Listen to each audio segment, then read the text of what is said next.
I'm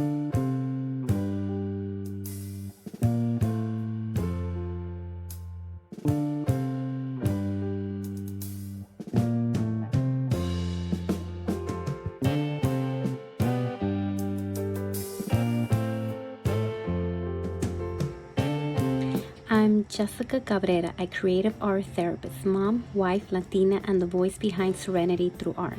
This podcast was created from real life as a mom taking my child from one place to another while also working as a clinician. I often wonder, how could I stay connected to creativity and to other therapists when life is constantly moving? That's how Art Therapy on the Go was born. This podcast is for therapists, helping professionals and creatives who want to stay connected to creativity while navigating busy lives and meaningful work. Because this space is truly on the go, you might hear background sounds along the way. This isn't a meditation space, it's a place where I share art therapy insights, reflections, and studio aftercare ideas you can explore when you have the time. I also be inviting therapists and creatives who use art as a way to express themselves and connect with others. And to the empowered serenities listening, I'm so glad you're here. Welcome back to Serenity Through Art podcast, Art Therapy on the Go. I'm Jessica Cabrera, empowered serenities. Let's begin.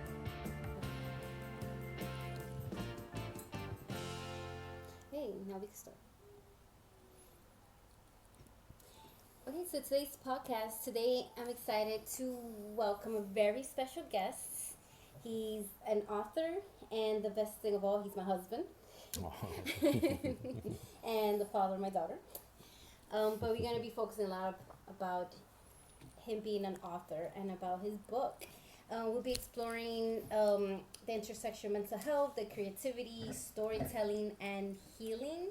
We're going to talk a little bit about art therapy, art as therapy, and how that may be a connection to the author.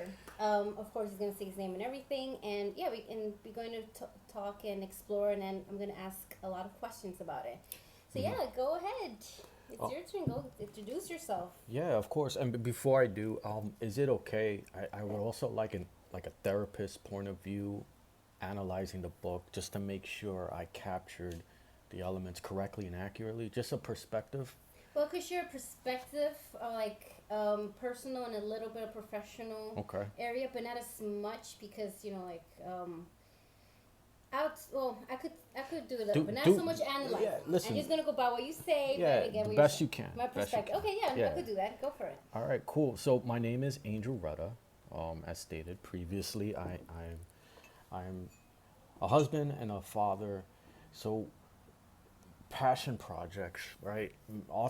Being an author is my passion. So I've been writing since I was 9 years old, and I finally took the leap to start writing and publish my first book. It was a huge learning process. I made mistakes, and I'm still learning as I go. But as I commence to book 2, it's gonna be a lot more streamlined because I won't make the same mistakes I made prior. Letters to the Ocean is a cornerstone accomplishment for me because I'm more of a military thriller kind of guy, like a geopolitical genre, so to speak. That's my scope of practice, like my focus when I write my novels. But this one is cool because I got to step into something new, which is exploring mental health through the character Eli James. So I can't wait to dive into this with you and to your audience and the viewers. Oh, thank you. No, that's great about yourself and your journey as an author, which you gave us a little bit. You started 9-year-old. You said that you love her. That's when I developed the love for writing. Yeah, I wrote a short story. It was called "Thanksgiving That Killed the Turkey," and it was. It sounds adorable. Yeah, because in this story, it was in the point of view of the turkey trying to plot against the pilgrims. It was really cool and interesting. My teachers dug it. It was a lot of fun to make. What inspired you to write this book? I know you said something about politics and other things, but what inspired you to write this book? Like, what So started the without whole? giving too much away, I don't Oh, want to please don't. Yeah, spoil don't. You it. don't have to. So I wanted to I wanted to build this universe called Northridge. It's a fictional place I made up based on North and South Carolina, United States of America, and I wanted to convey it in a way where everything's connected. Not only Eli, but through Northridge, the entire universe of Northridge itself. So the choices he makes, the things that he does, it starts to affect Northridge in general as the series continue. As you explore book two, you get to really see why. And I wanted Letters to the Ocean to be the starting point of this universe. So Eli is just a 17-year-old kid, and he goes through struggles, and I want the readers to be in his shoes as they explore these struggles into the climax, the ending, and to really understand why this happened. More or less than casting blame on why this happened, I wanted the readers to really feel connected with Eli, to truly understand before they jump to conclusions. That's pretty much my motivation of writing this universe. And this is totally new. I never done this before. Young adult uh, fiction is, like I said, is not my forte, but I wanted to give it a try, and I took the leap forward to make this the starting point to the Northridge series. So something that I noticed has um, my personal life and also the professional area Hmm. is that with books, inspiration with books is also connection with you. How was this inspired with connection with you? Like, how was that led to the book? The idea, the story. You don't have to share personal things, just Hmm. but like a little bit about how that connected to you. I guess Eli, in a way, is a little connected. I try to put a little bit of myself in him. Try to think back when I was also 17 years old, learning the world, trying to figure things out myself. I try to put it in a way too where what if Eli's struggles was to escalate to a certain point of the story, and once I build that escalation, I want the readers to understand why it got to that point. So it's pretty much a build up. So in most stories, the character starts from the bottom and builds his way up. In this one, Eli is up but Mm-hmm. starts to fall in the opposite direction. So it's from his highest peak to his downfall. I like that because sometimes we're told about it's very common to tell about the other story, that Right. perspective, how Right. everybody's down and goes up. But this is a great perspective because this is the reality. This happens a lot. Yeah, So it I like does. that you did that. Thank you. Thank you. Um, was there a specific moment when you knew the story needed to be told? Like, I don't know, something that sparked was like, I have to write this book. I have to do this storyline this way. Was there like a Again, specific moment, like a little spark? There's always like a spark, like, I got this. I want to create this stuff. well, again, without spoilers, but if once readers gets to read this, they get to sense when this happened. It was a turning. It's a specific point. What we went through, during COVID, and then after, and then towards the upcoming the election that just passed. So that's pretty much been the sparking point of why I went Mm-hmm. towards this narrative direction. So again, as readers dive in, they get to see the connection in terms of where I got that spark to tell Love this that. story. Thank you. And also add on for the listeners. Remember, this art therapy and the goal. So if you hear background, a little toddler is awake. We're parents. Okay, so now Yeah, let's go back. It's art therapy and the goal. that's right. That's right. So the next one is, what does creativity mean to you? Creativity, it's it's the passion of expression, right? To be able to fully convey yourself for the masses to consume, whether it's music, writing, painting, art, whatever, whatever gets the juices flowing, your creative juices flowing, that you just want to unleash and express and show the world. That's what creativity means to me. And for me, it's through writing. Like I love writing. I love creating imagery through words, and the power of words is so compelling to the point that as readers like myself read these amazing stories written by talented authors around the world, I just become inspired to try to live up to them and convey that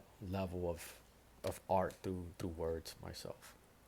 Yeah, oh my god, that's great. Yeah, I always remind everybody that's not just being creative, is so many mediums, including Mm-hmm. journaling and writing. Yeah. And I always say that I always I mean, motivation. I motivate them. Like, maybe have you thought about being an author? Have you thought about writing? And there's people have shared that they created poems and wrote books and have been Yeah. published. So that's so creative. It's Yeah. coming from your heart. Things that you write and Right. the connection you made with the story. So that's amazing. Thank you. Thank you so much. And again, I love what I do, and this entire process has been an utmost passion for me, and I enjoy every second of it entirely. Yeah. Yeah, no, I know. It's like when you write, it's like you finally have your space. Yeah. That's your space. I You can created be your space. myself. You could. Yeah. Yeah, and that was the next question. Like, how has writing become part of your personal life or healing journey? But I feel like you already said a lot with that. I guess you could summarize it. Like, how has writing become part of your personal life or healing journey? So you mentioned earlier journaling. I started journaling recently. Sometimes it's good to let everything out on paper. And that's also an element I try to convey also in this book, as Letters to the Ocean becomes his a way of Eli journaling what he's feeling, what he's thinking, and the readers get to read these letters and and truly understand and be in the trenches with Eli, trying to understand. Mm-hmm. Mm-hmm. And our daughter agrees. I'm telling you, our daughter is gonna become an author. She's gonna be Mm. maybe a painter. She's gonna, and she's so Or an actor. creative, Or and an actor. she Mm. has so many things. And I think it's because of us, the parents, that we have. We're Yeah. very creative. Yeah. I mean, it could be an element of everything. She's I gonna love it. be. I love it. Yeah. Yeah. So we're now gonna talk more about the book and the mental health part. Of course, without giving any spoilers, which you already shared about what the book is about, but the mental health aspect of it. Why was it important for you to include these themes, the mental health? Why was that important? I think you mentioned a little bit earlier, like maybe because of politics, things going on now. Um, that's a connection, but yeah, with no spoilers, like with the aspect of mental health, why was that important to include? So we'll start from the beginning, right? Eli lived in Coleridge. It's a beach town. He loves the water, so he'll go diving expeditions with his father as a way to connect between father and son. And as he journeys through high school, he wants to go to college to study marine biology because he's so fascinated with the water. Then one day, his mother got a job offer at Northridge Private High School. She's a teacher. So the job offers a substantial financial opportunity for her and her family. So they were forced to move. So they were forced to move to Northridge. Eli been in this town his entire life. Everybody knows him, the neighbors, his best friends, the kids at school. They know Eli as the good guy. He's always helpful, generous. Miss Patel, one of the store owners, lost her husband, and Eli and her father organized a fundraiser to help keep the store open. It's just little things like that that Eli contributes to society in a good way. He's like, wow, Eli's a stand-up guy. But then he has to move to Northridge, start over, meet new people, and that trajectory affects him negatively because he never did this before. He was always that guy, and change was something he couldn't handle. So the more he tried, he started taking things very, very literally, very personally. Sometimes it's not what he thinks in his mind, but it overwhelms him what he thinks in his mind. If someone ignores him, that that shatters him, right? So his only ally is the ocean. So he uses journaling as in a way to express how he's feeling, what he's thinking, as he writes these letters to the ocean. These letters aren't meant to be read by anyone, but it's his way of really like expressing. And as the reader continues on the journey, he starts declining mentally. And I want the readers to really understand and dive in the power of isolationism, not being heard. And I I want the readers to understand that journey, to empathize that, it's okay to ask for help. It's okay that hopefully reading the story, kids like Eli can learn that it's okay to ask for help. And I hope that this book can help people like Eli to really raise awareness of how certain aspects of mental health is important and should be advocated and acknowledged as well. No, that yeah, and I like that you bring that up too because in my work and in a personal life, this is the things I've heard and discussed is how people moved or have to adapt to new spaces or work or homes, and it could impact somebody in a negative way or in an uncomfortable way, which it becomes the become depressed, anxious, and it could lead to um, having those thoughts unfortunately not existing and things like that. Um, so bringing that, reminding everybody that you're not alone, that you will need your support system, right? You need your support system to Yeah. try to learn to adjust the new place. But again, it's about being able to reach out. If you can, it's gonna make it harder. Right. So yeah, that's a this book could be very helpful. Yeah, thank you. Were there any character emotional journal surprised you as you were writing? Let me say that again, Mm-hmm. because I write down my questions. Were there any character whose emotional journey surprised you as you were writing? Yeah, Marcus James is Eli's dad.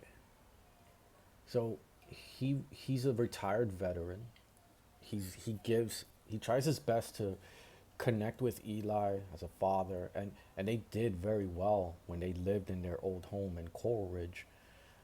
But it started changing a little bit once they moved to Northridge as well, because although in the beginning of the book, as you get to know Marcus as a dad, he gives very good wisdom of what he learned as a soldier and try to instill that wisdom to his son. He too um, goes through a decline, and Mm-hmm. I didn't expect it to turn out that way. But as I started writing him, it just came out naturally, and to see Eli and Marcus paths parallel, it's like damn, it's like a double-edged sword, and you can't help but empathize for both of them.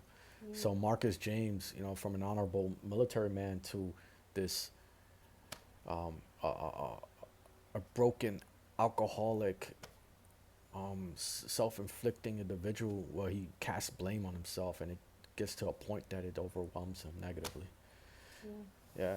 So yeah, that was a big surprise for me. That I didn't expect that kind of character arc to be for, but it came out that way naturally. So that was a surprise.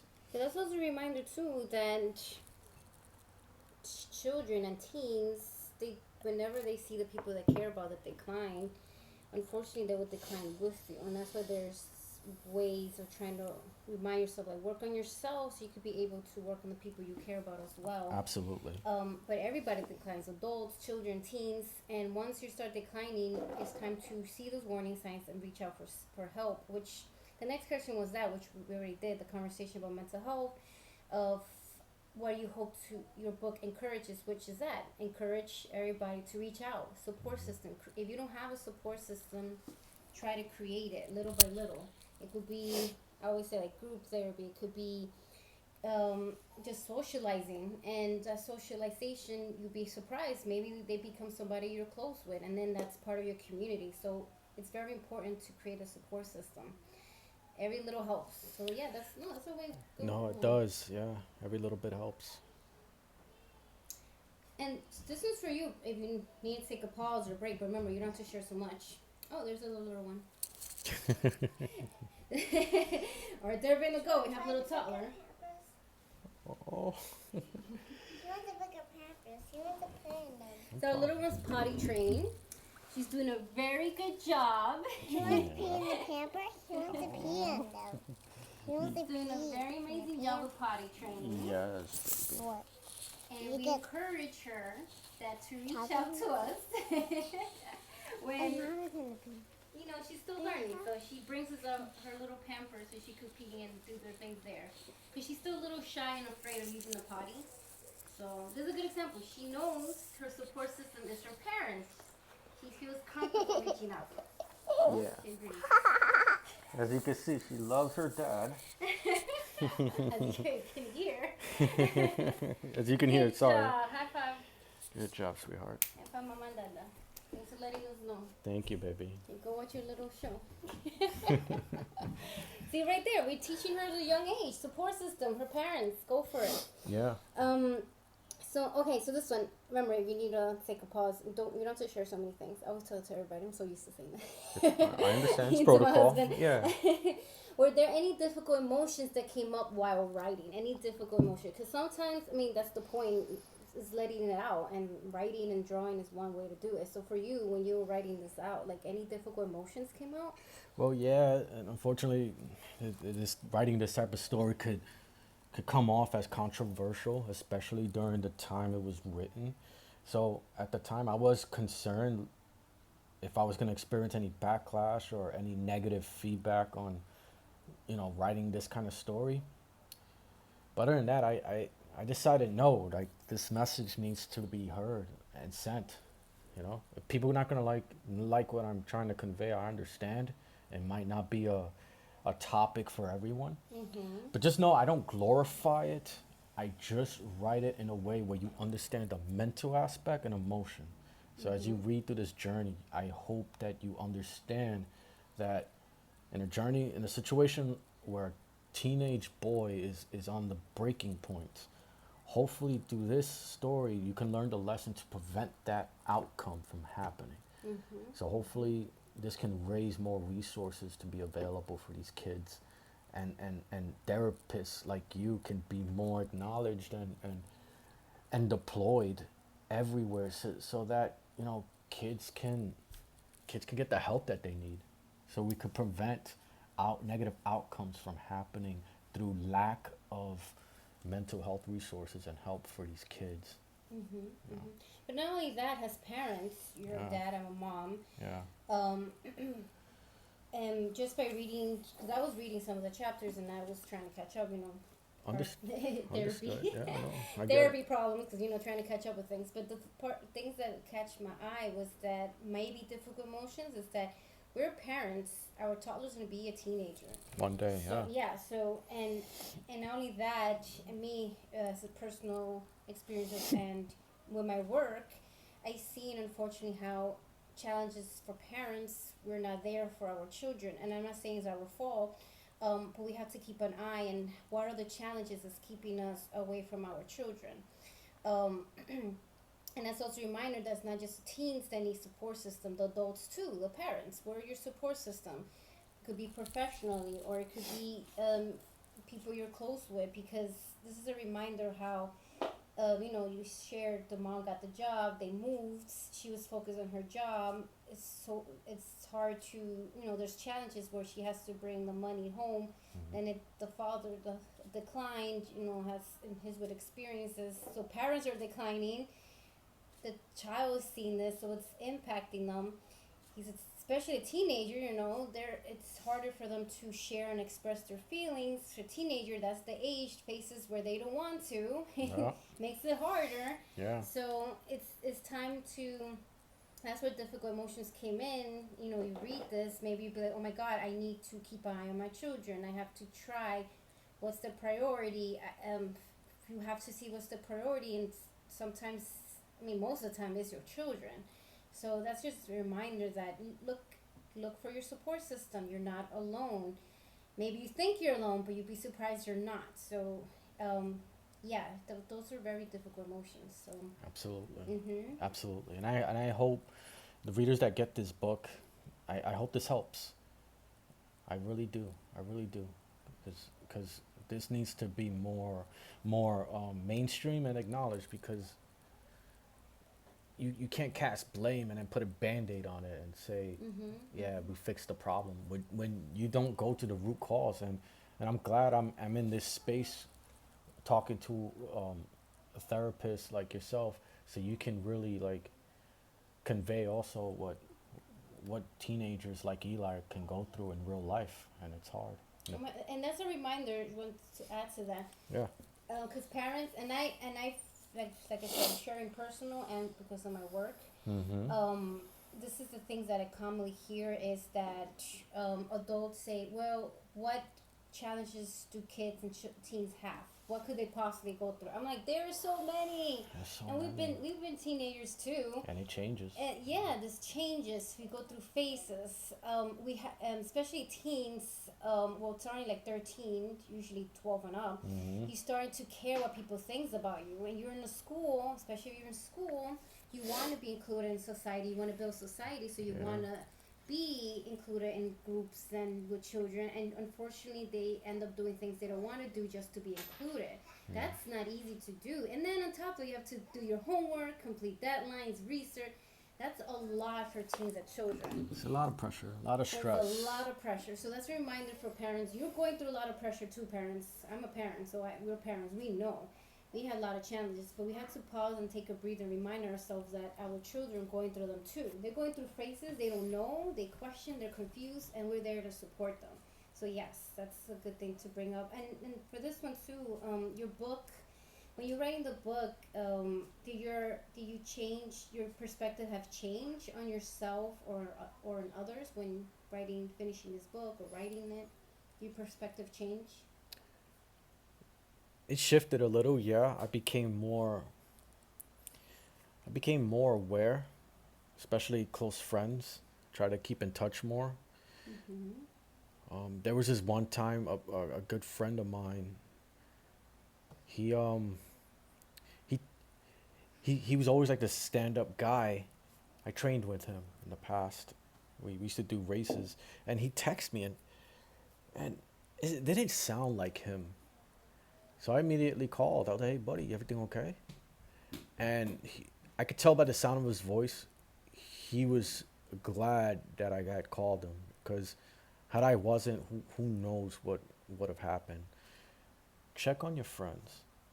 Sometimes they wear a mask that you can never see what they're truly feeling, and you don't understand the huge impact you have just by reaching out, just for a simple conversation like, "Hey, bud, everything okay?" Being that ear to listen to them, and you'd be surprised that can save someone, and that can truly help. So hopefully, after reading this book, you just keep in touch with your introverted friends and make sure they're okay. Be there for someone, because man, it could really help, because Eli could have used that. And unfortunately, it didn't seem like he was acknowledged. That's amazing. Yeah, no, it's true. It's a great encouragement and a reminder. Right. So many people think creativity is only for artists. What would you say to someone who believes they're not creative? Oh, I hear there's a lot. What was your perspective on this? Everyone, everyone is creative Mm-hmm. in their own unique way. Um, you don't have to be a writer, an artist. You don't even have to be good at drawing, but anything you can do is considered creative. You'd be surprised. Whether it's making videos or or gaming, right?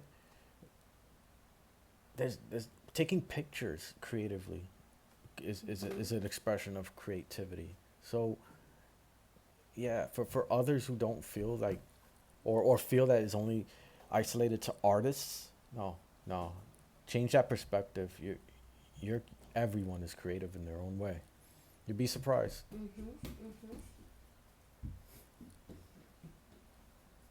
And you, sorry. We're just giggling because the little one in the background just. So She's cute. creative, Oh yeah. creating her own episodes. Oh yeah. I love it. Yeah, we're all creative. Again, even with toddlers, they become creative in a young age. Yeah. You'd be surprised that they're how creative they are. It's starting at that age too. And yeah, people forget. They think it's just drawing. It's not. That's not be creative. Cooking. I remember hearing something I also commonly hear is that I'm not creative, and then I ask them what they do, and they share their interests, and people mention cooking. I'm like, right there. Yeah. The way you make it, the way you. That's creativity. That's creativity. Like you're thinking of how to make it, what flavors. I mean, that's what I'm saying. Like, yeah, I cook, but there's people that really like is into it, where that's so creative. I'm sure people have seen the shows, and that's being creative. There's so many creativity. You just have to just look into it, explore, but just give yourself that opportunity that you are creative. You just Like- have to find it. Yeah, express your interests. Mm-hmm. Just by that alone, that's being creative. Have you ever found that writing helped you process difficult emotions or life experiences? Yes, yes. Sometimes, obviously, you can't do certain things in real life because we live in a civilized society. We have a judicial system, right?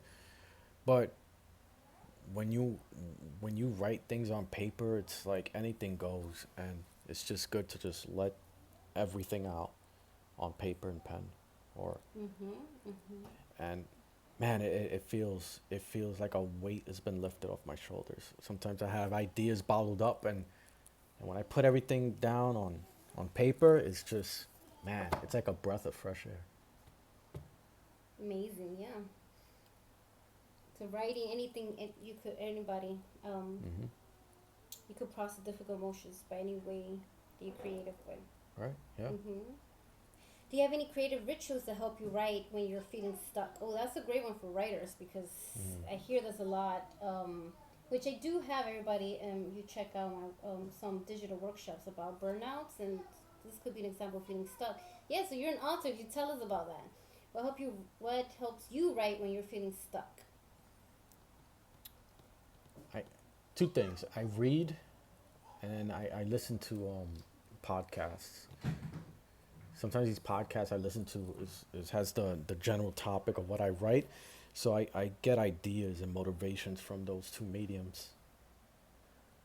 Okay. Yeah, and music, of course. Music has some very cinematic emotion that freaking like cast ideas. It just manifests itself from a song. I'll just rewind it, play that verse, and I'm like, oh man, I got this idea.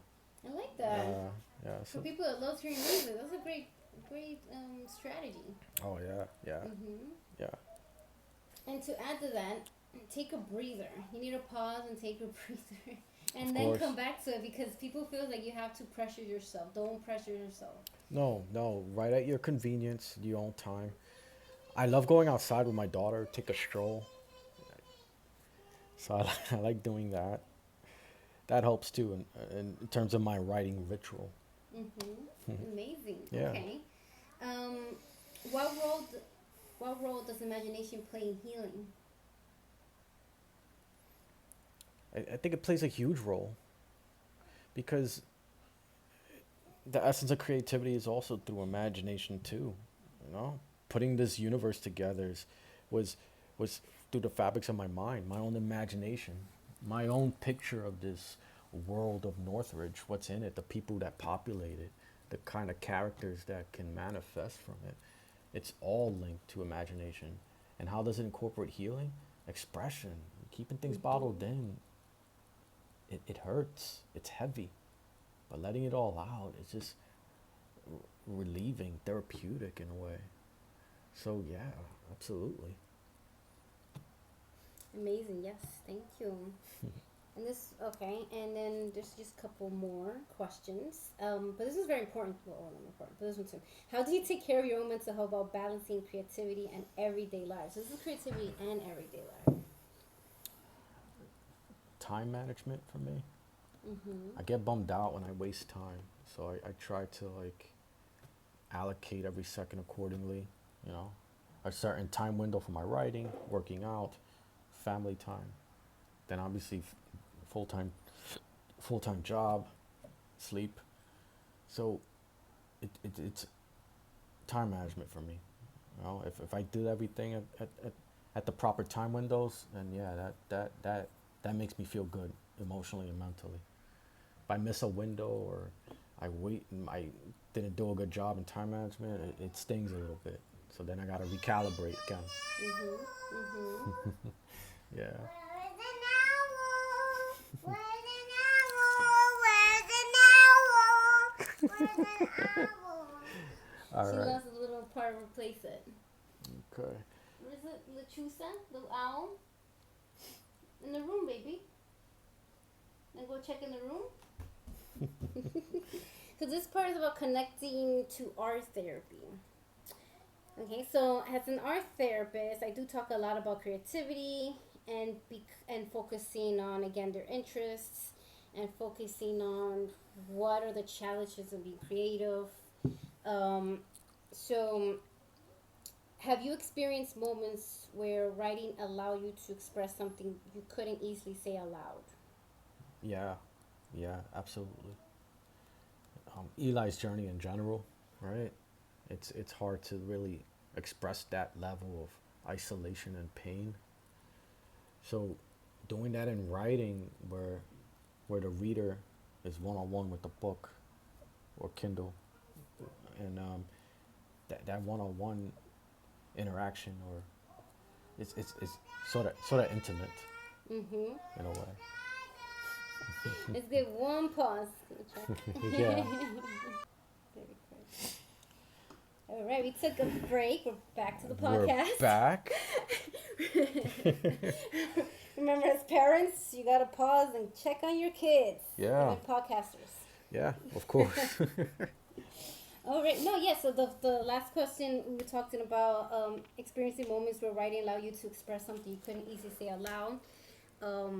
Yeah, and let's just remind everybody as our therapists, with when it comes to therapy, it's hard to verbally share, express your emotions. So that's when art comes in, and with art therapists, we guide, whoever during our session, we guide them on seeing your pictures or writing in a different way, in a different Yeah. perspective. We always remind everybody that you're the artist, so it depends on your perspective. We're just there as a guide professionally, and since we already probably know each other for a while, during sessions, we connect the dots where your experience has already been shared, and maybe something that you haven't shared aloud yet, and then you make that connection, and then you finally share it aloud, right? And that's why having an art therapist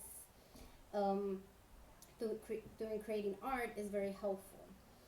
So that's just a reminder for everybody. And Thank you. yeah. Yeah, thank you. So we often distinguish between art therapy, which is facilitated, like I said, by trained mental health professional. You have to go to school for this, get licensed, and go through hell. Of course, of course. Humor. To get the licensure, and that's what I was mentioning. If you want art therapy, you need a mental health professional to guide you, like I said, to connect the dots, and since they already know you, to connect your experiences, and then if something wasn't shared aloud, it will be shared aloud after while creating with the art therapist. Art as therapy is something that anybody could do at any time, which my husband's already been doing, is by writing and creating stories and publishing it. That's art as therapy, because you're doing it on your own. You're using therapy, you're using art as a therapeutical tool on your own. You don't need a mental health professional next to you. Okay. I didn't think of it that way. That's interesting. Yeah, so that's the two different things. Art therapy and art therapy is different. Which art therapy you can do it anytime. Anybody does it.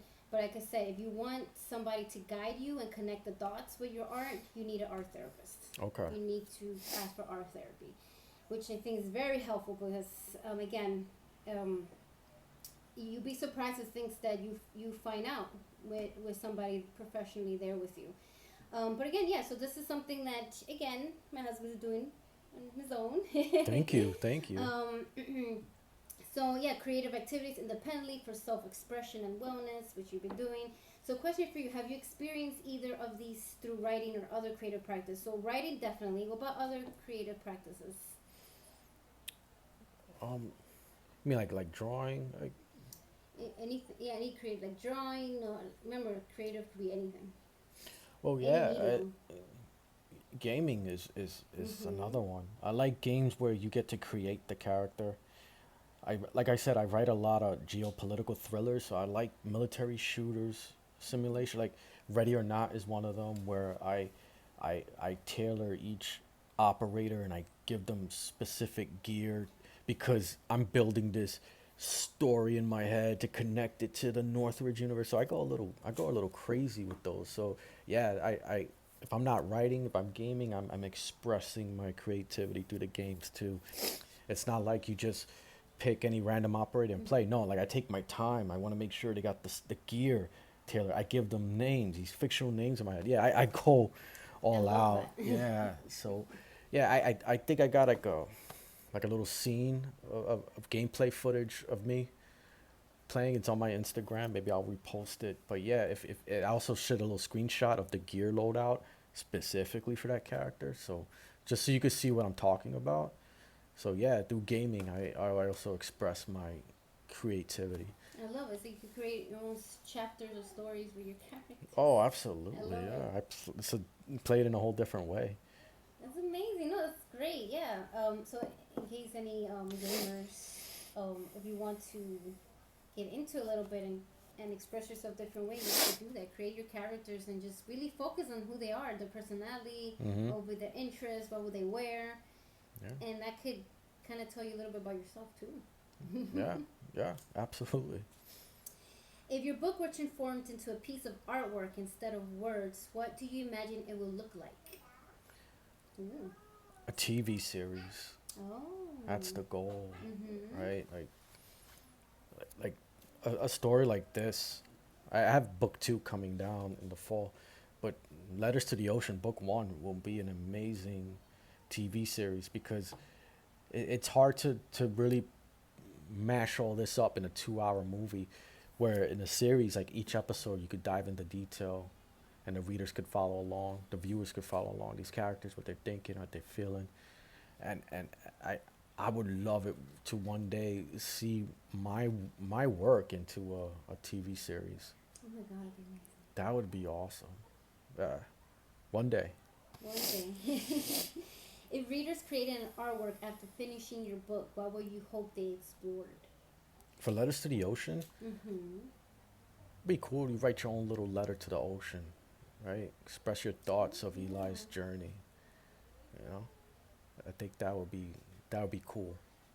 Like a little like a little homage for the book, because that's the whole theme and all. Mm-hmm. Yeah, write your own letter to the ocean, expressing how you truly feel. Did you hate Eli? Did you empathize with Eli? Or maybe there was another character you like, Alana Rodriguez or Marcus, Daniel, anyone, right? Yeah, that's what I would That's hope. a great, yeah. No, that's a great idea too because, and I've shared this before. Strategies to use is like decorating a box and writing letters and putting them there. Wow, wow. You could use the bottle option, right? Isn't that part of your story? You put the character. You could put a letter in a bottle, whatever you want. A beach, Yeah. So whatever, that's just whatever. an Just idea. a You create random, bottle, like an decorate a envelope. bottle. Say "Dear Ocean," and then just express your thoughts. Love that. And what advice would you give someone who wants to use creativity as part of their healing journey? Don't care about what others think. Just write. Just express. Whatever it is you're gonna create, create, and don't stop. Right? Because if you do, you'll live in regret on what it could have been or what if. No, just express it. I felt that way diving into this kind of narrative, and then I just like, you know what? I'm gonna tell this story, whether it's controversial or not. Yeah. Yeah. What's one lesson you learned about resilience through writing? The more you write, the better you write. Oh. Yeah. That's true. Just keep That's doing true it. everything. Yeah. Just keep doing it. I love that. Are there any upcoming projects you'd like to share? Yeah. Book 2 comes out September 4th. Right. It's a direct sequel to Letters of the Ocean. The title is called Where Miracle Hides, a Northridge novel. It takes place 2 years after the events of Letters to the Ocean. So if you want, you can grab a copy at Letters to the Ocean on Amazon if you want to get ready for book 2. So yeah, I'm really excited for this upcoming project. There's a hardcover edition that it comes with an added bonus. So it's a short story called Declassified. So it takes place 4 months after the events of book 2. So it's like a little bonus and a thank you to the readers who gets the hardcover edition. There's going to be more books down the line. I got a lot of ideas in mind for to where to take the Northridge series. So yeah, if you want to check out any and sign up for any free newsletters, you can check it out at angelrueda.com. You can sign up; it's completely free. I also write blogs there, so if you want to tune in and check that out, I do character dives, book launches, man, a lot of things I got in mind that's coming down the pipeline. So it's gonna be a fun ride. I'm excited. It's amazing. I'm gonna share your online information too, my posts. But yeah, that's where you can find them. What's your You have an Instagram? Yeah, it's Majestic Angel Books, right? So you can find me there on Instagram. I'm also on Facebook as Angel Rueda. That's RUE. D is in Delta, A is in Apple. You can find me there as well. Yes. Thank you. Thank you so much for joining. Thank you my for having me. podcast. Yeah, this The is awesome. author, my husband. Yeah, I'm right. Yeah. Thank you for sharing your story and your creative journey with your book, which I'm going to share information in the posts. So, and just a reminder for everybody here that you don't have to be a professional artist to be creative. I mean, if you end up being later, that's different, but everybody starts off as not being professional. So just like you said, just keep doing what you love, keep doing it, you get better at it. You're gonna see a lot of benefits, and also and it could be any type of medium, not just writing, but writing is definitely one of them, like painting, music, doodling, journaling, cooking, all of those things count. Yeah.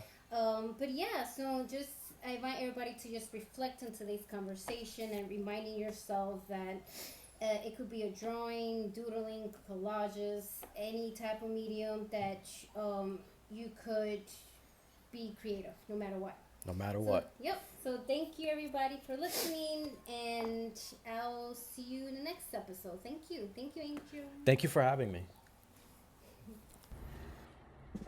Thank you for spending this time in creative reflection. Remember, you can care deeply for others while still creating space for yourself. To the Empower Serenity's listening, stay grounded, stay creative, and move gently through your work. I'll see you next time on Serenity Through Art podcast, Art Therapy on the Go.